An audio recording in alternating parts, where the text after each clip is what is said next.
My name is Ted Wesenberg. I'm a graduate student. I have a short story that's nonfiction that's in the magazine, and I'd like to read it for you now.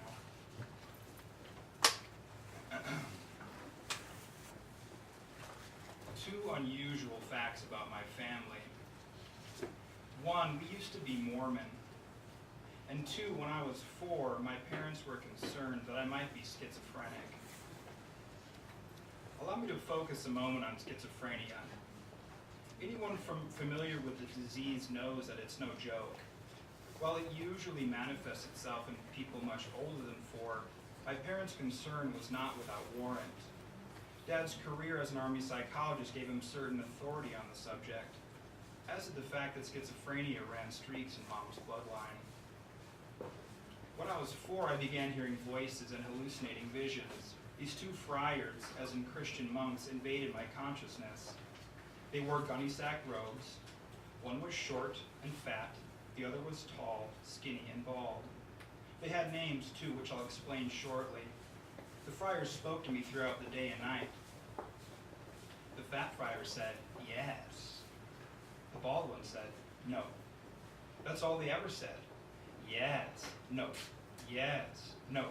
And they bopped up and down in my head for what seemed like forever. Make no mistake, the friars were not imaginary friends. There was nothing friendly about them, nor were they the angel-devil pair that appeared on the shoulders of cartoon characters. These were bona fide, full-blown, mind-controlling hallucinations. The voices drove me mad, I'm not kidding. Even my jokester older siblings were sensitive to my condition. I remember once lying on my bedroom floor beneath this LA Raiders pennant tacked to the wall. I held my head, rocking and crying, while the friars ran court. They were arguing in loops. Yes, no, yes, no. My brother stopped in front of the doorway and peeked in. His eyes grew wide with alarm. He came over and put a hand to my head. It got weirder, though. Even though I couldn't stop the friars, I knew they weren't real people. I knew they weren't real because I could pinpoint the exact place and time that they had appeared in my head. It was a July afternoon in the toy aisle at a Walmart. Walmart. It was 1988. In those days, Walmart toy aisles stocked heaps of G.I. Joe action figures. I had a few hand-me-down G.I. Joes, but never a new one. I saw one I wanted desperately on the shelf, Captain Gridiron, hand-to-hand combat specialist. He looked awesome behind the packaging. I picked him up and smoothed my fingers over the plastic. He was daring, highly trained, and ready to fight Cobra Commander. I brought the captain to Mom and asked her to buy him for me. "If you have the money," she said, "you can buy it for yourself." "What?" I protested. "I don't have money. That's not fair." "Sweetheart, life's not fair." Dejected, I walked the captain back to the toy aisle. I thought, I'm only 4, of course I don't have any money. I did, however, have a vague sense of how the economy worked. I knew that when adults wanted stuff, they bought it. And they bought stuff by handing money to cashier adults. Then the cashier adult usually handed a different amount of money back to the first adult. It all seemed like a silly, inefficient way to get what you wanted. Then a thought occurred to me.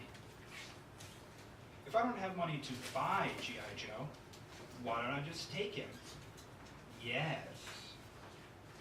Allow me to pause here. About the same time, my family was abandoning the Mormon church.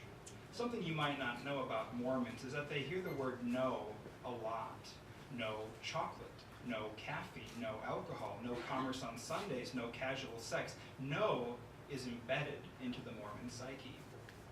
It's not uncommon for Mormon kids by age 4 or 5 to recite scripture that tells them what not to do for it. For instance, "Thou shalt not steal."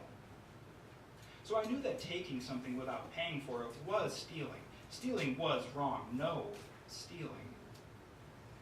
But if you wanted something, you didn't have enough money, how could you ever get anything you wanted? That seemed equally wrong. Yes. Stuff Captain Gridiron down the front of my shorts? Yes or no? Take it or don't take it? I couldn't decide. Yes or no, then poofed. The friars materialized right there in the Walmart. Yes, said the fat one, siding with my impulse to steal. But what about eternal damnation, I thought. No, said the tall one, the estate. I protested, but he's a hand-to-hand combat specialist. Yes. Then the friars began bopping up and down. They argued, yes, no, yes, no. With them there, I couldn't concentrate. I couldn't decide for myself because their voices overpowered my own thought process. Their argument going round and around trapped me in a loop of indecision. I felt paralyzed. Then suddenly I began hearing a third voice. It came like an angel with a nasal infection calling me by name. Paging, Teddy Wesenberg, your mother's waiting for you at the front of the store. Thank you. Salvation. With a clearer head, I looked down at Captain Gridiron in my hands. It felt as if he were cursed, as if my desire to steal him had caused all the trouble. I wanted nothing more to do with him. I tossed him onto the bottom rack amongst the crappy toys that nobody liked. Later, Captain. Then I hightailed it out of there, empty-handed. That was the first of many encounters with the Yes or No people. That was the name my family got to calling them. Brother No had won the first bout, but there would be others. Weeks later, in fact, Brother Yes convinced me to steal the chocolate hidden in my older sister's dresser. That chocolate turned out to be a laxative. X-Lax she ate to battle a nasty bout of constipation. Theft ended poorly for me. Despite visits from the Yes or No people, I had a relatively normal childhood.